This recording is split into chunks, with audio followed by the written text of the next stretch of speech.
इकरार। एक छोटे से मकान में रहने वाला रोशन नाम का लड़के ने अपने मकान में ही एक दुकान खोल ली थी जिसमें वो बच्चों के सामान बेचता था। वो अत्यंत गरीब था। गरीबी और परेशानी ने उसकी पत्नी रंजू को अत्यधिक चिड़चिड़ा बना दिया था।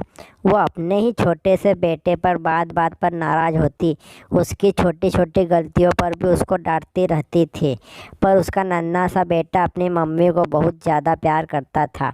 नया साल आने वाला था। दुकानदार ने नए साल पर बिक्री के लिए कर्ज लेकर बच्चों के खिलौने खरीदे। उसकी दुकान पर अब नए साल के लिए सज गई थी। शाम को उसका बेटा जब दुकान पर आया तो उसे वो खिलौने बहुत पसंद आए। वो पिता को बिना बताए ही खिलौने वहाँ से उठाकर घर ले गया।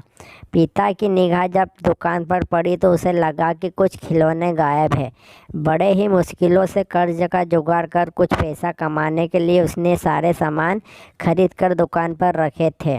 उन्हें न पाकर दुकानदार काफ़ी ज़्यादा परेशान हो गया।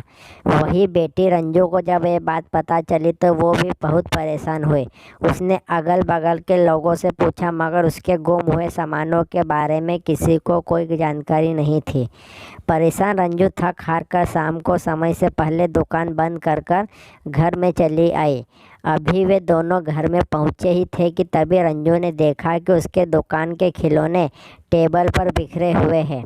अपने कीमती सामानों का यह हर्ष देखकर दुकानदार और रंजू आग बबूला हो गए थे। रंजू ने बहुत ही गुस्से से अपने बेटे को आवाज़ लगाई। माँ के घर आने की खबर से दौड़ते हुए नन्हा बेटा वहाँ पहुँचा।